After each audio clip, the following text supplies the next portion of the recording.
Good. Hello, everyone. My name is Dr. Shital Mahindra Maru.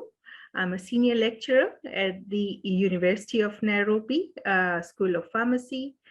Here we are with panel number 2, discussing on digital health technologies and localized innovation.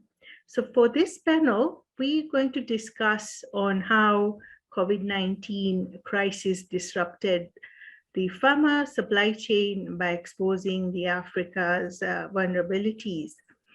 And we've come across now with new opportunities for the pharma supply chain players.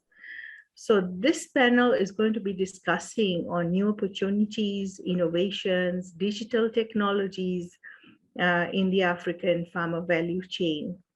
So I would introduce to you our panelist, which is Dr. Mohammed Zurga. Welcome, Dr. Mohammed, and Dr. George Aful. I would wish you to introduce yourselves first. Dr. Mohammed. Thank you, Dr. Stowe. Again, my name is Mohammed. I am a medical doctor by profession, and I'm also a public health officer. I work with International Medical Corps. I've been with the International Medical Corps for almost 10 years now, and I'll be one of the panelists in this discussion of pharmaceutical information management. Thank you, Dr. Mohammed. George? Yeah, thank you very much. My name is George Afu.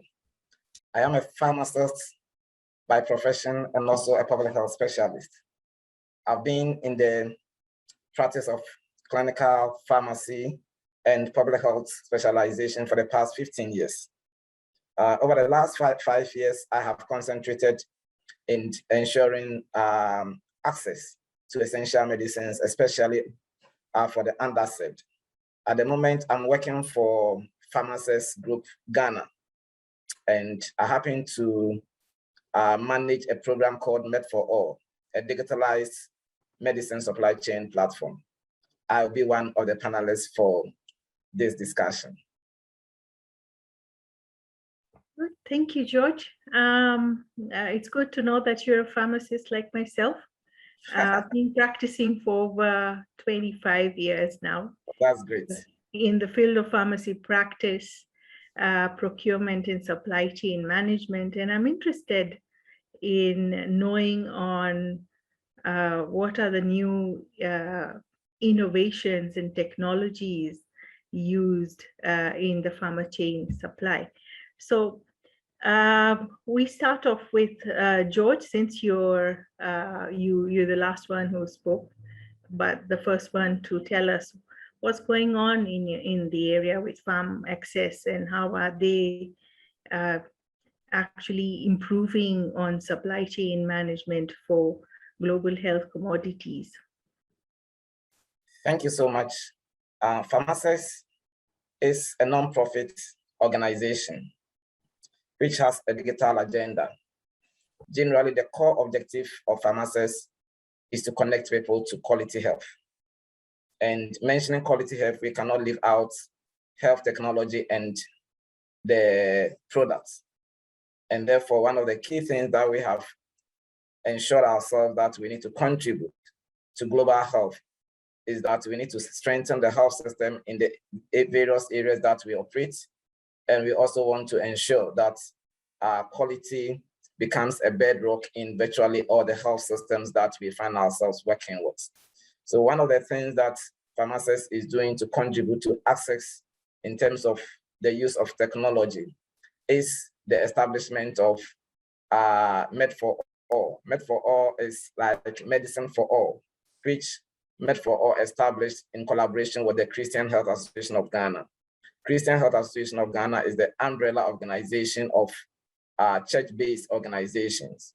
And the idea is that we want to connect virtually all the patients or clients served by the over 344 health facilities to quality medicines. And Apart from the medicines, we are also ensuring that with Safe Care program, we are ensuring that virtually all the various health services in the country follow the standard quality process, so that irrespective of the location of the various health facilities, the kind of services, the kind of quality products that they will receive will be equivalent to those in the heart of the country, like the capital or any other part of the country. So we are using technology we are leveraging on technology to ensure that people find access to quality healthcare and quality health products. That is what Med4All is contributing to. Thank you, George. We'll go to Dr. Mohammed.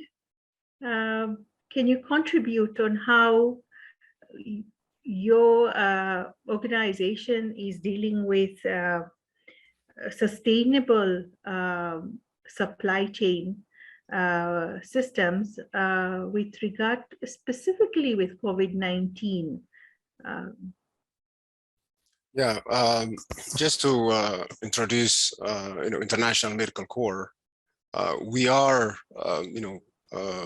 a global first responder. We respond to emergencies. That's actually what we normally do. We've done this, emergency response for over 37 years now. The organization was, founded in 1984 in Afghanistan. We've worked in over 80 countries, and we still have about 7,500 staff.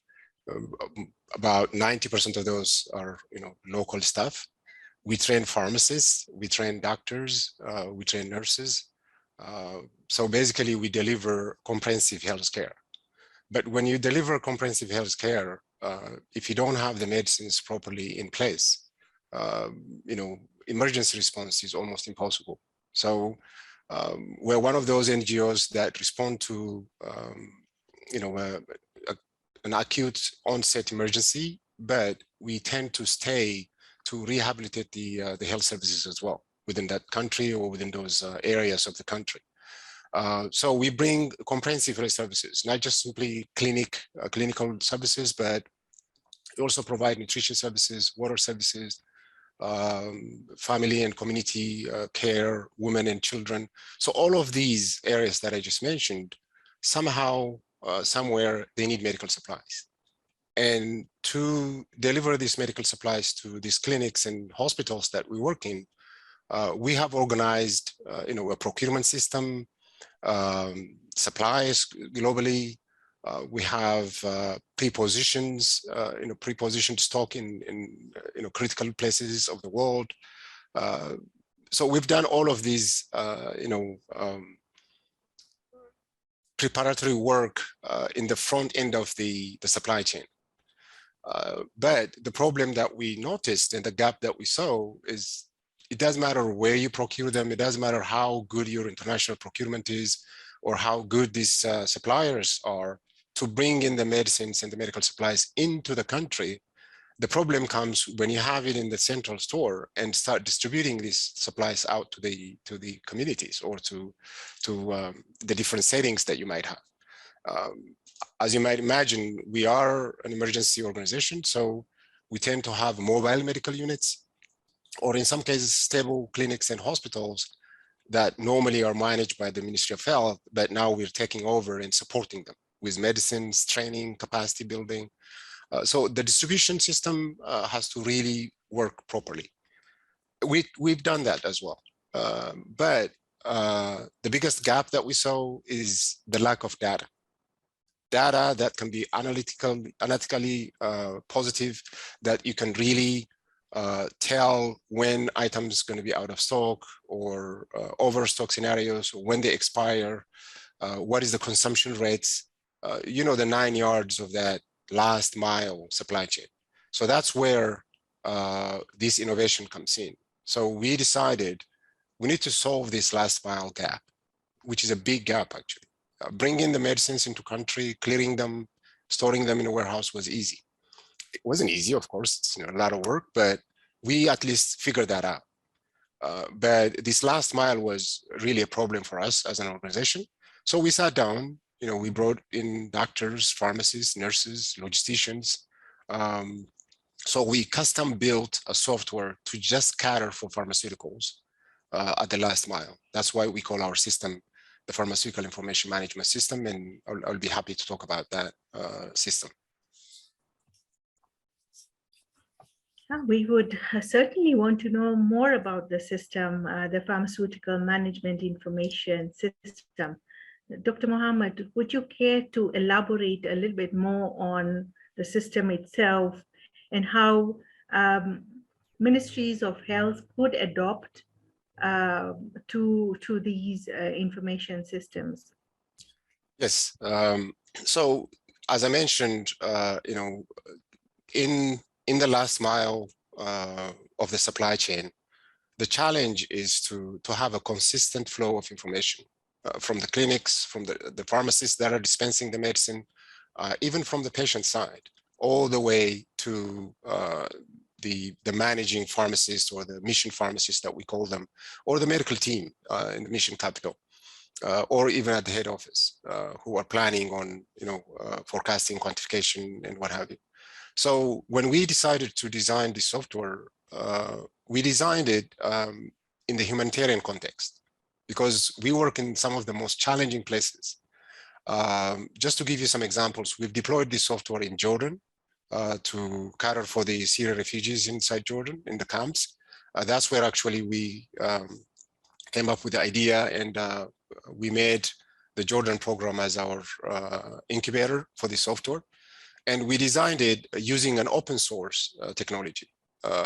And we designed it in a modular fashion because we wanted to have each component of the pharmaceutical supply chain different modules, separate modules, so that we keep expanding it, or we keep even taking some modules out and adding some out. So we made it much more flexible. And then we also have to make the data that we collect secure, because normally data is collected on paperwork, on Excel spreadsheets, but this software has to really be encrypted properly. Actually, we made it HIPAA compliant here in the US, which is a very strict encryption regulation for software. We made it multilingual as well, because we work all over the world. We have the English version of it, we have the Arabic version now, and we're working on the French version, which basically the platform is ready to accept any language. You just have to translate it. And then we also got into a trouble when we went into Libya, for example, where we have more than 20 mobile medical units. Mobile medical units are totally different than a stationary clinic, where you can bring in a computer, train people, and then set them up with the software. But how are we going to do this mobile medical unit? Then we created this Android version of the software where anyone can use it with any mobile device to dispense medicine, to capture the data. And then at the end, we definitely, of course, it's a software that we developed internally. So we copyrighted it in the US, and then we have it also peer reviewed. So it's a software that's really ready to scale up. It can really help a lot of NGOs, a lot of government and Ministry of Health in those places. We've deployed it in Yemen, as I mentioned earlier. We deployed it in South Sudan. And most of the Ministry of Health we talked to are really excited to use them. In Yemen, around Aden, we used it in the Ministry of Health clinics, actually, because we're supporting these clinics with pharmacists, pharmacy technicians, nurses, and also the pharmaceuticals themselves. So it was a good segue to introduce the software to the ministry. In the same way, in South Sudan, the Ministry of Health is very much interested. We're still in talks with them. So this software really can make a big difference in managing pharmaceuticals at the last mile with actionable data and actionable analytics collected at that level. Dr. Mohammed, there's one more question I have for you. How sustainable is this management information system? And how cost effective is it for the African nations. Apart from that, you mentioned that you have several, this program is developed or can be customized to several languages. Now, Africa is as such quite large, and we have both the Anglophone, the Francophone, and the Portuguese speaking. So is it adaptable to these languages? And if it is, how can it be transitioned to use? Because you need to do a lot of training for pharmacists, pharmaceutical technologists, or those healthcare workers who are in charge of the pharmaceutical management system itself in Africa. Good. That's a good question, actually. As I mentioned, this is a software that we built within. So basically, it's built by pharmacists for pharmacists. And we were so fortunate enough to have doctors. One of our teams in Jordan had a doctor who happened to be a software architect. Basically, he was a coder. He's a medical doctor like myself, but worked in the pharmaceutical field. I've worked in the pharmaceutical field for close to 30 years. International Medical Corps, I've worked for 10 years, but we always went into this challenge of managing pharmaceuticals properly. It doesn't matter how much you store them properly, you keep standard storage, standard distribution practices, quality control, QA, QC, making sure that the suppliers are up to par. All of that is going to fall astray if you don't really manage the pharmaceuticals all the way to the patients. So that's why we decided we need an end-to-end solution that starts from the warehouse in the central depository all the way to the patient. So we added a lot of professional context into the software, like drug-to-drug interactions, drug utilization reviews. We put pharmacovigilance into it. So the software can really capture information from the patients as well. We gave the pharmacist time to counsel the patients and do proper rational dispensing at the pharmacy level. And then the software can also integrate with other softwares around it. If there is any clinical software, or if there is a warehouse management software, an ERP, it can link up with those softwares through something that we call application programming interface, API. So because of all these strengths of this software, we always thought, oh, this is going to be expensive. But what we did was we looked around on the shelf, what is available in the market. Most of the systems that we have in the market are basically, you have to adapt to them. You have to change your system and adapt to them. So we said, that's not a good idea. And they're cost prohibitive as well. So we thought we need to find a cheaper solution. So that's why we used an open source. And that's why we used our own talents and experiences. We added logisticians, pharmacists to the team, and created this supply chain software that can really manage pharmaceuticals all the way to the patients and back, and still be cost effective in terms of our organization, definitely. But we're still strategizing and looking at the possibilities of how we can share this software with the rest of the community. We're talking to partners and donors. And I'm 100% sure that it's not going to be as costly as what we see in the market now. And the versatility of it, the design concept inside of this modular design, that makes it really, really flexible. As you mentioned, when it comes to the language platform, the platform is already built. It's a multilingual platform already, which means you just introduce another language into it, and voila, the system works. We have worked in over 80 countries, as I mentioned. All of the languages apply to us. We have deployed it in the Middle East in Arabic, deployed it in Africa in English, and now we're going into the Francophone countries. Actually, this month was supposed to be DRC, but there were some security issues in Goma area. We pulled back a little bit, but eventually it's going to be in French as well. And other languages, whether it's Portuguese or any other language, the system is ready to accept any language to be included into it. So by design, because this software is designed by the people who have the problem, not by pure technologists or IT stuff. Most of the specification, the SRS, we call it, for the software came from all of our pharmacists, myself, my team. I ran the Global Pharmaceutical Service Unit here in the organization.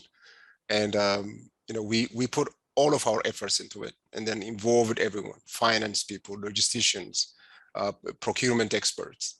And then, of course, as I mentioned, it has been peer reviewed, for proper supply chain software, and so that it can cater to all different kinds of scenarios. And we're really excited about the software. It's a big game changer for us as a software. Thank you, Dr. Mohammed. You elaborated the system quite well. And we look forward to having such pharmaceutical management information systems. I wish you could also bring in the medical doctors, the physicians, right from the primary healthcare level, GPs as such, who would be able to give their inputs, probably adverse drug reaction management, side effects of the COVID-19 vaccines. Genetically, we are all very different. So that would bring out a lot of information and data as well. So yeah, that's really great. We would look forward to even having our students in pharmacy schools in the African universities being trained on such systems right from the word go before they graduate and they come out as graduates.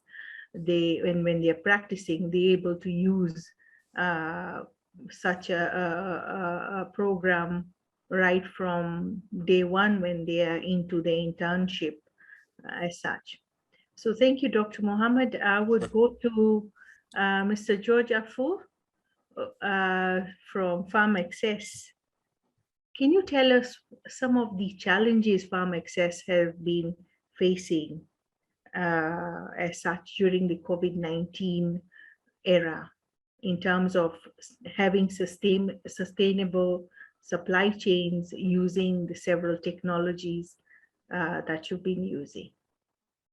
Okay, thank you so much. And just let me start by saying that at the time we're establishing our digital supply chain platform, we actually collaborated a lot with the providers.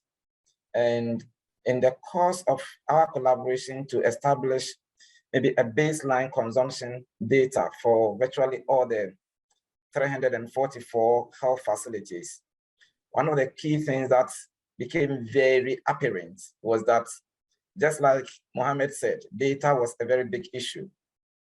Virtually, you go to a very big health service provider, and if you ask for maybe a consumption data for the last 6 months, there is virtually nothing to show. And therefore, it was quite a big challenge getting a very accurate data for us to make our projections. But that notwithstanding, we're able to put a very good information together to establish the platform. So the platform was established based on the consumption that we actually anticipated from the providers. And this platform was launched on, I think, in November 2019. And just 2020, the very early months were hit by COVID. What actually came out very prominent was that consumption became very erratic. And at the heat of the infection, people were not even attending health facilities.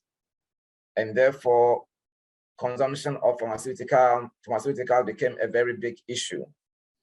And therefore, it sort of derailed our projections, and we weren't able to get things accurate as we expected it to be. But apart from the COVID and the patient not attending the health service itself, we also realized that, for instance, in Ghana, about 70% of our pharmaceuticals are imported.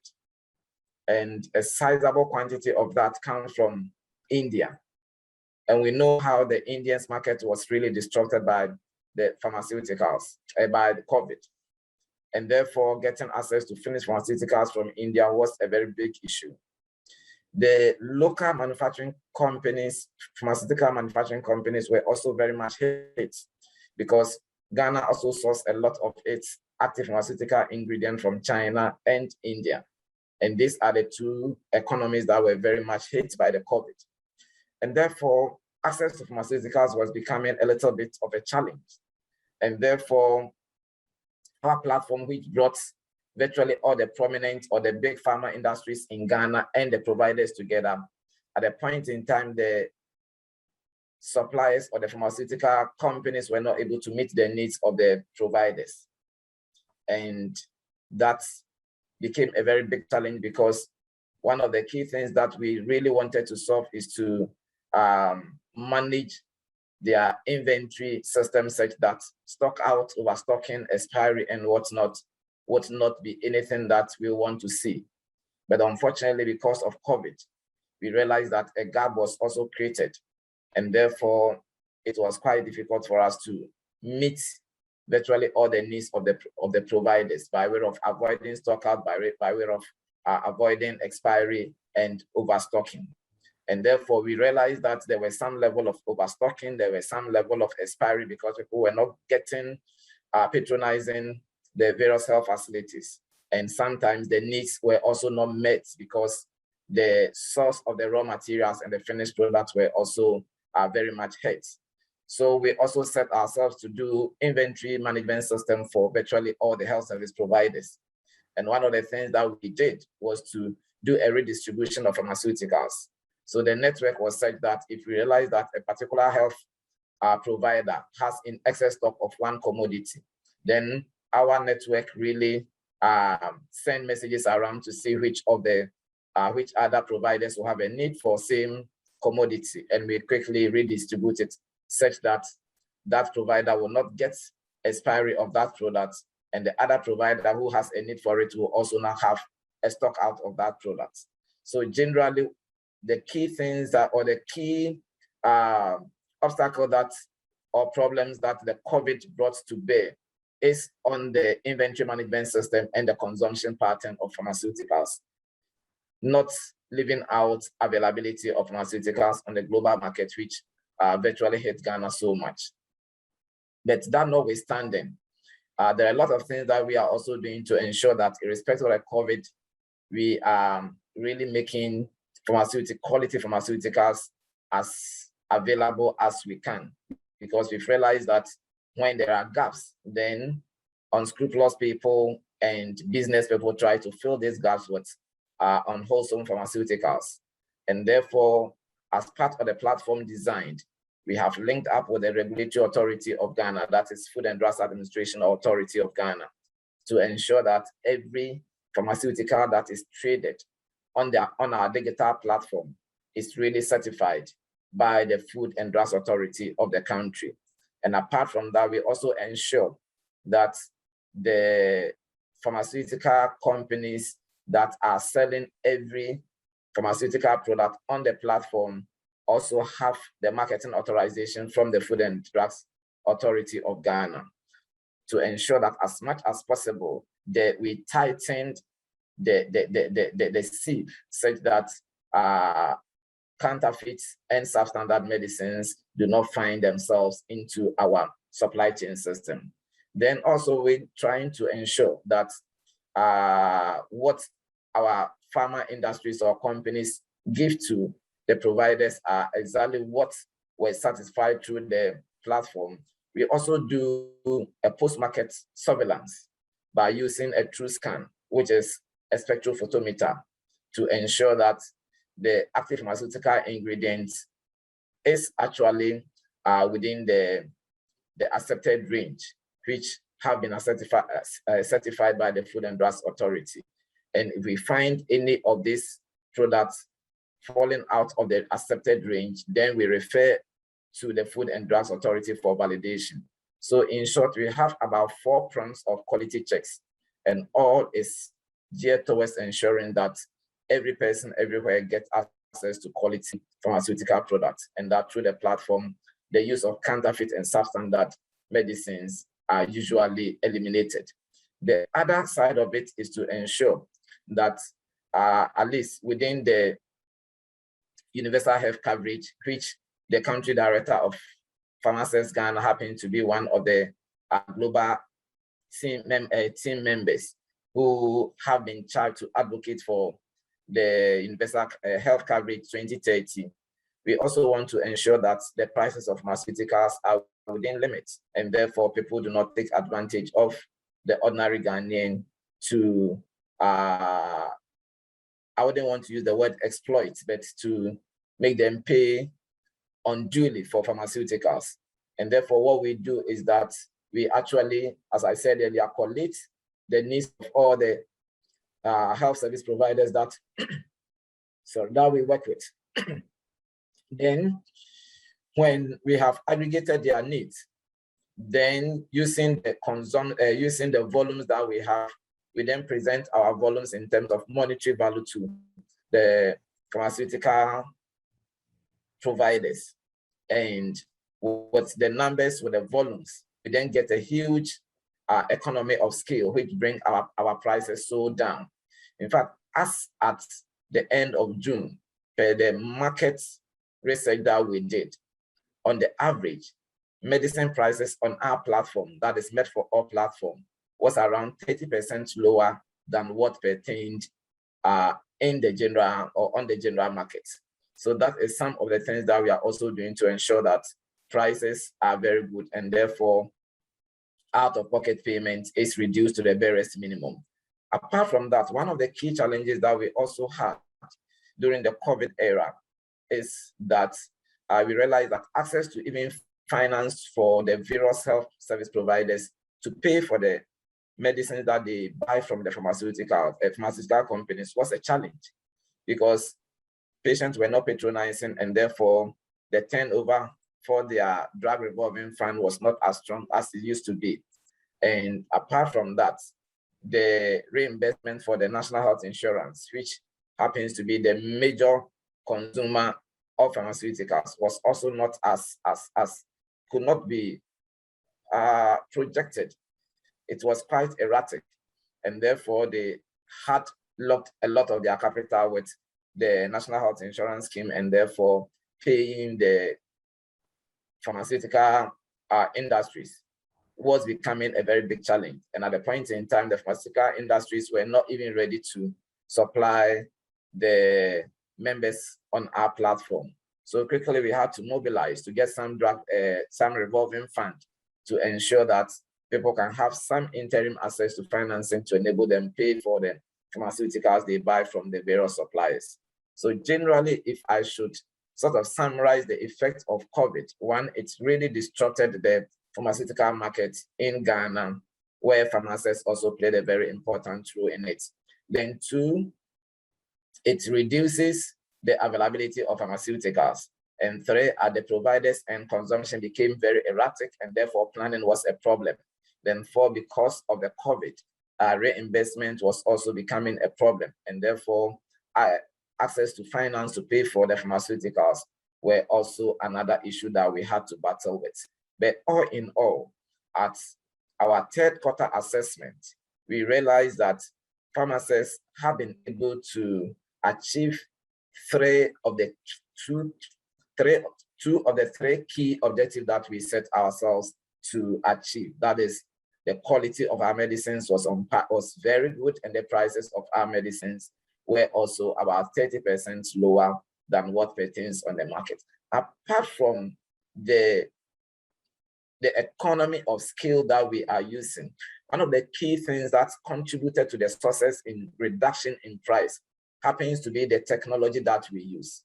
Human interface is very much reduced, and also we sort of reduced or eliminated middlemen in the pharmaceutical business. So we're getting the medicine right from the source, right from the primary importer or the primary manufacturer. And therefore, the price of these medicines were quite good. The market is becoming more stable now, and we are hoping that will make a better inroads. Apart from the other things that I've mentioned, realizing that inventory management was a key thing and was becoming a very big challenge, we had trained virtually all the 344 health service providers within the CHAG to be able to manage their inventory very well. Some of them with some adaptable health information management system or software, and some of them using our traditional bean card system. The other side of it is that we have also developed a stock taking app, because we've realized that sometimes it takes a very long time for them to take their stock. But with the stock taking app that we have developed, within a maximum of 1.5 hours, maybe a primary hospital will be able to take stock or account for all the medicines that are within its premises, and not just counting. It will highlight any medicine that is about 6 months to expire, so that we'll be able to take action on it. And it will also highlight medicines that has a very few minimum value, and you can quickly compare that with your minimum order level or your minimum quantity for you to trigger action to replace it. So these are some of the things. It hasn't been easy for the past 2 years, but we are really raising our heads above the waters, and we are making giant strides into our bid to make sure that quality pharmaceuticals are supplied to every Ghanaian everywhere. Thank you, George, for that elaborate, detailed, talk that you've given. With regard to Ghana, I know it is with the National Drug Regulatory Authority. It's one of the top classified according to WHO. Yeah. How do you intend to work with the national regulatory authorities, not only in Ghana, but as a West African zone, and then kind of expand to the other African countries, at least sub-Saharan Africa? Yes, as part of our expansion drive, by the year 2025, we have set ourselves to establish a similar digital supply chain system in 2 other sub-African countries, sub-Saharan African countries. And as part of that, in the preparatory work, you need to collaborate a lot with the various regulatory authorities. For instance, thankfully, Nigeria has a pharmacist office there, which is very strong. They sent delegates to Ghana to look at the various operations, especially Med for All, that is the digital supply chain system, which is a novelty within the pharmacist family. So we are bid to do a demonstration of the process of Med for All to our Nigerian counterparts in December. And when they look at it, and we also do assessment of their system by way of the structures that they want to work with, by way of partners that they want to also work with, then it is very possible for us to make inroads. But our key objective is that we need to establish same digital medicine supply chain system in 2 other sub-Saharan African countries. And wherever we will be, we really have to collaborate and work with the medicines and food regulatory authorities, such that we'll be able to contribute or partner them to ensure that through the platform and through the collaboration, medicine quality will not be compromised. Thank you, George. To both my speakers, I would want to ask you, there is a new innovation in pharmacy and pharmaceutical supply chain, which is known as e-pharmacy. I know the US actually has adopted e-pharmacy. How do you see e-pharmacy in Africa? Because this is innovation and technology in combination. Uh, COVID-19 is an era where everything is electronic. How do you see e-pharmacy, and how do you see organizations actually going towards and developing the e-pharmacy section? Great. Go ahead. Okay, maybe Mohammed will speak, then I'll come. Yeah, when it comes to, honestly, technology in pharmaceutical management, it's not a new concept. I don't know if you've heard or familiar with, I mean, anybody in this field should be. There are a lot of LMIS softwares, M-Supply, OpenLMIS, all of these different on-the-shelf softwares have been, in the market. Some of them failed for some reasons or another. And when we developed this software, PIMS, the Pharmaceutical Information Management System, we looked at those softwares. Some of them were developed about a decade ago.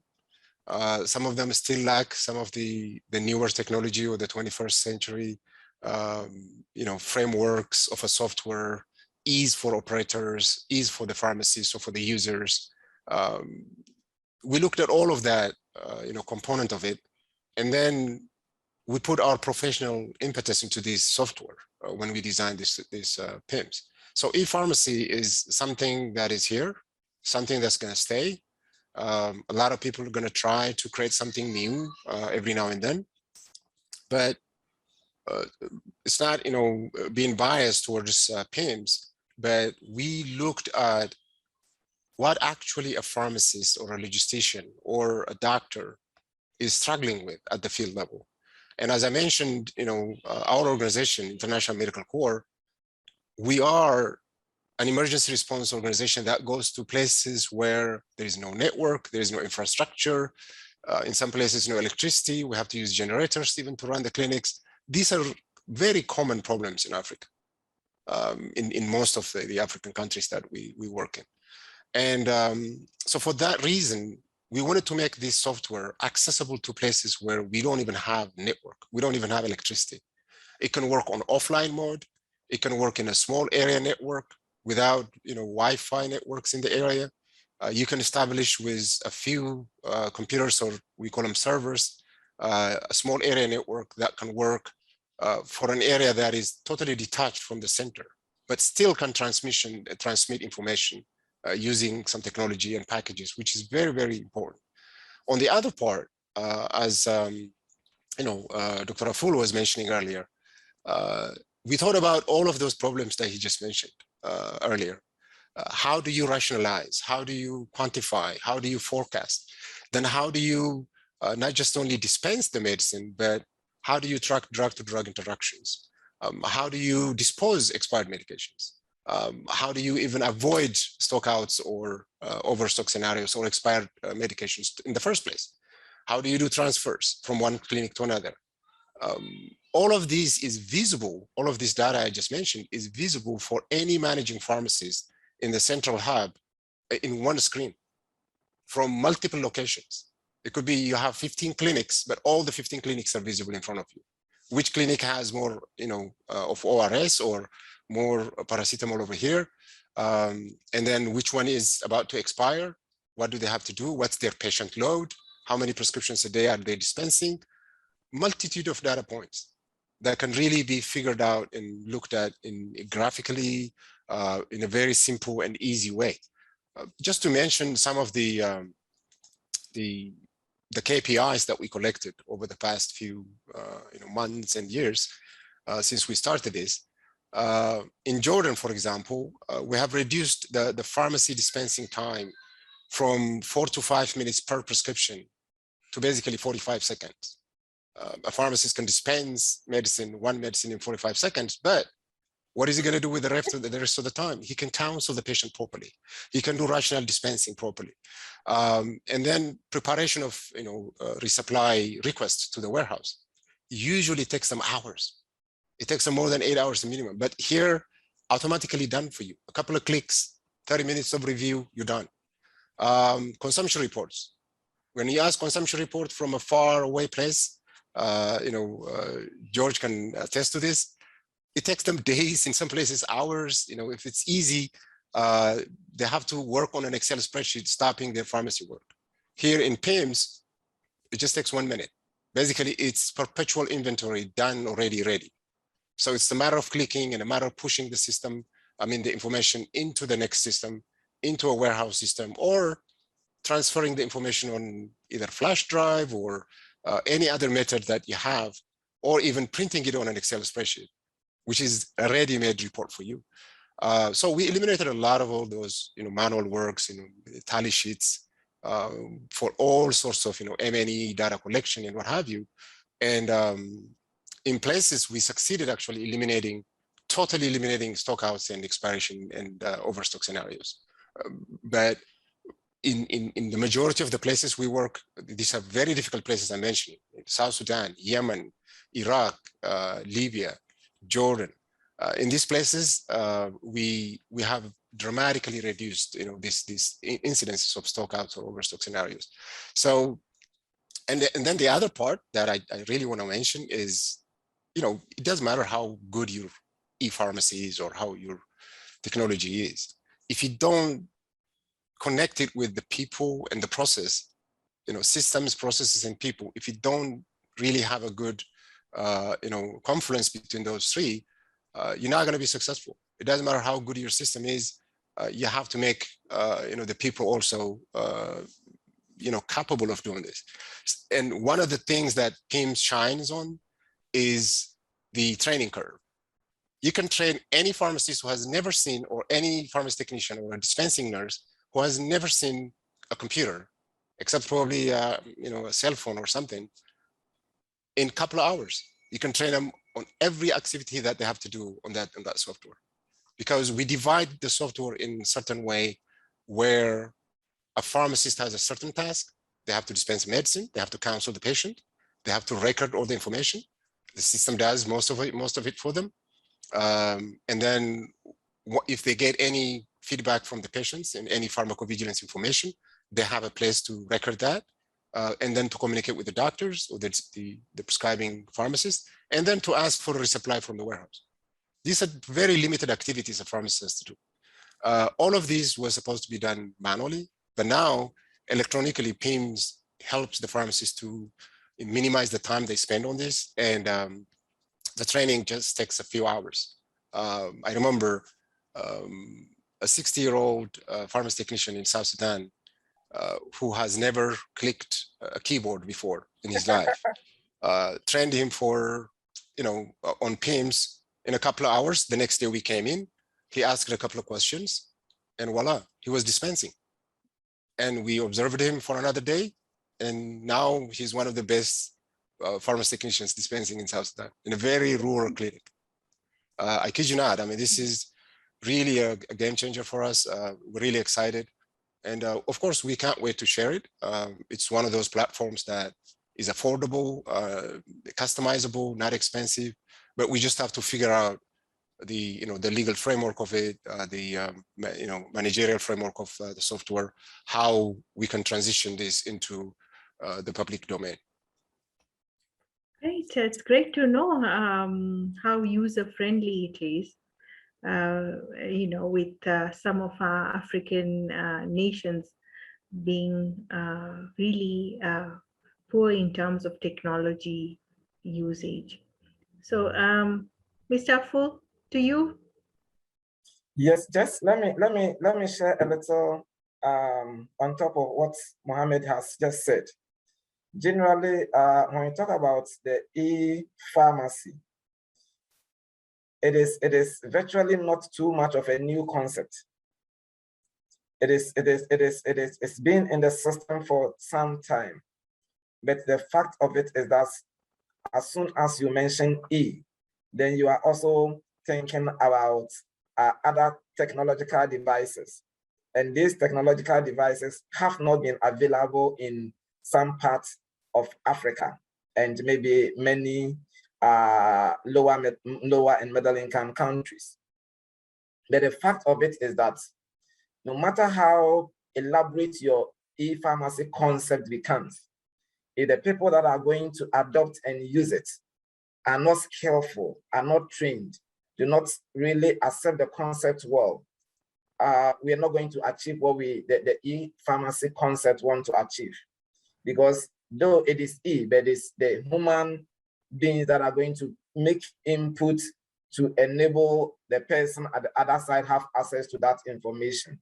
For instance, in Ghana, a couple of weeks ago, the Vice President launched e-pharmacy concept.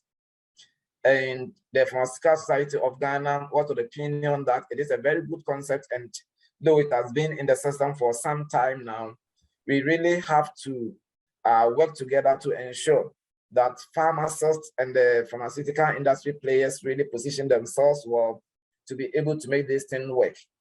Because I remember about 4 or 5 years ago, there was this industry player that has now become very visible in other parts of Africa, M-Pharma. M-Pharma started by networking, includes the pharmacies in the various geographical areas. But the fact of it is that just because people felt that some of their trade secret inputs are going to be revealed, because people have access to prices, people are going to have access to brands that other people have. That alone did not make people comfortable. So generally, if we are pushing to start or to expand the e-claim concept, it is a very good concept, yes, but the concept is as good as the people who are going to implement it. If the people that are going to implement it do not have the technical know-how, then it is as bad as it is. But generally, what we can do is that let us train the people to be able to have access, to be able to use the various devices available to them really well, not necessarily using computers, but just like Mohammed said, we have our various mobile devices that can be used and used very well, because sometimes we handle expensive mobile devices, but all that we use these devices is to maybe watch movies, send WhatsApp messages, receive calls and whatnot, and that is it, which is not even maybe 100th of the functions that these devices can really bring on board. So let us do training first. Let us ensure that the human capital is really, we have trained them and we have built the capacity of the human capital, and that the concept is actually built on the human capital, and the people are ready and happy to use this.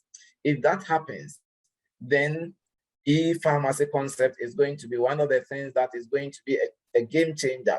But the other side of it is that irrespective of the concept, the acceptance and everything, we must look at, for instance, the platform and the various rules and the various transport system that cut medicines from one end to another.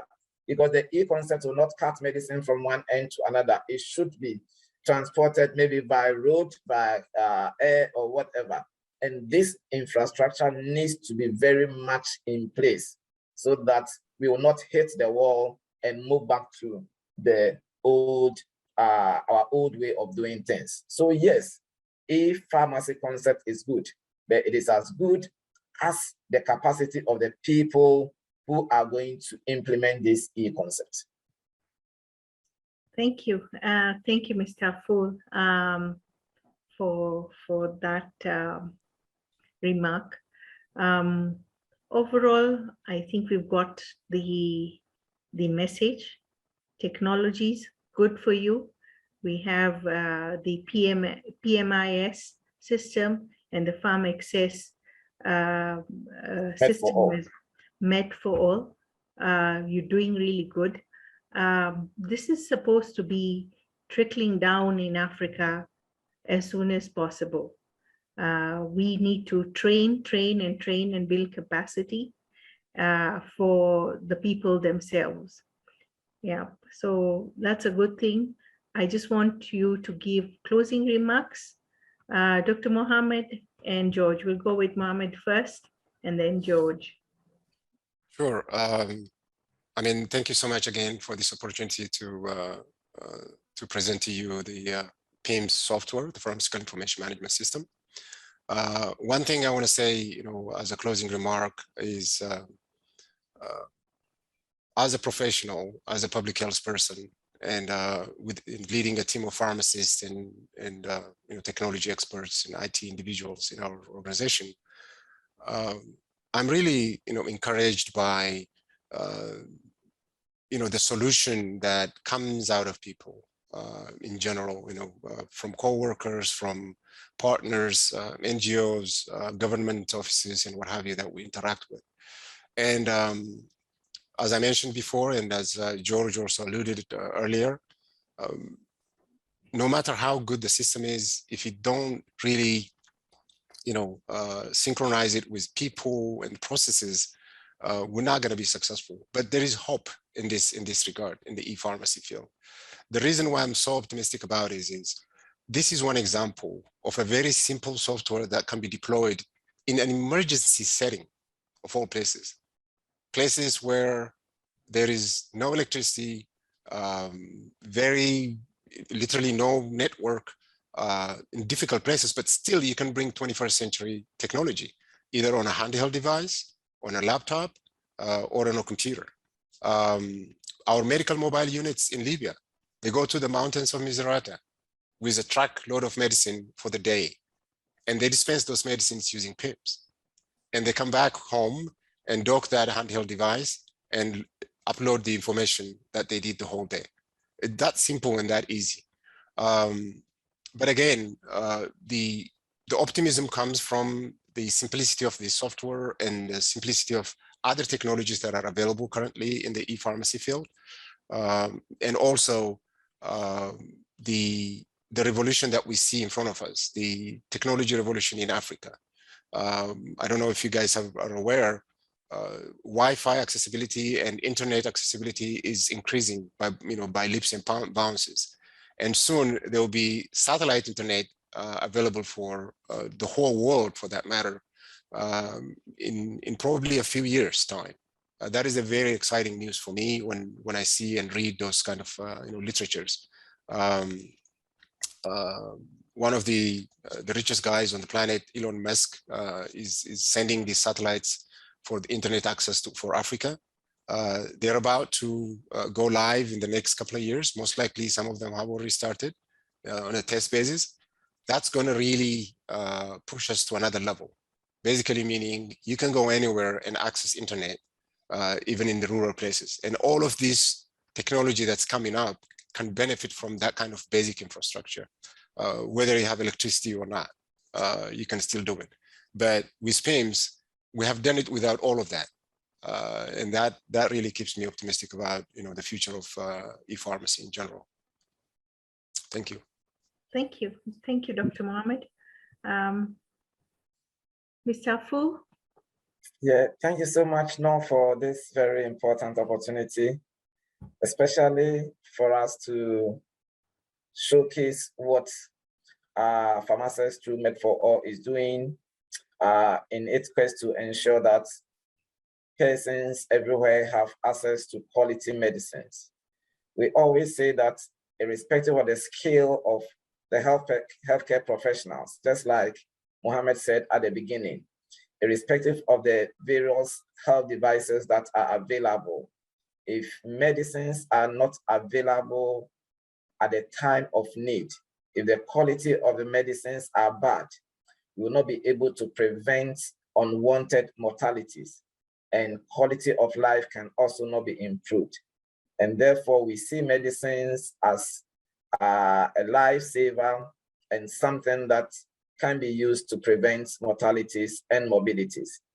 And therefore, we are putting in all our energies to ensure that as much as we can, medicines that are being used by Ghanaians, and for that matter, our fellow Africans, should meet the required quality standards.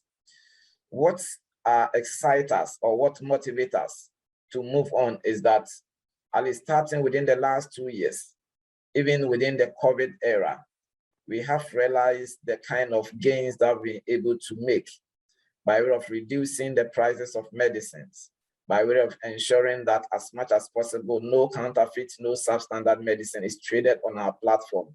And as much as possible, bringing smiles to patients who otherwise would have been doing out-of-pocket payments, and therefore bringing peace between providers and clients. And looking at the market that is out there, the huge population that are in dire need of quality medicines. Yes, it gives us the energy to move on. Apart from that, just like Mohammed said, even now that internet infrastructure and access hasn't been that good, a lot of gains have been made. And therefore, within the next few or foreseeable future, where it is anticipated that internet access will be very good and therefore managing health commodities will be better, it is very, very possible for us to leverage more on digital technology to improve access. No matter what we do, these days, we need to leverage on digital technology. And whether internet or no internet, we need to ensure that people have access to what they need to take care of their ailments, and that we must not create any disparity. We must not create any gaps. If these gaps are created, then unscrupulous people will fill these gaps with counterfeit and substandard medicines. And therefore, we will want to connect with any other organization, any other partner that shares the same vision to ensure that persons have access to quality healthcare and the health products in terms of medicines that are being used also meet the regulatory standard. This is what we hope to achieve, and we hope to achieve within the shortest possible time. Thank you so much for this very important opportunity. Thank you. Thank you both our speakers for your contributions. I would also like to emphasize that this panel was very inspiring and encouraging, that Africa is on the right move, specifically when it comes to universal health coverage and access to quality, affordable, and effective medicines using technology. So I thank GRV for giving us the opportunity to interact and talk on these issues. Thank you, and I stop here. Thank you.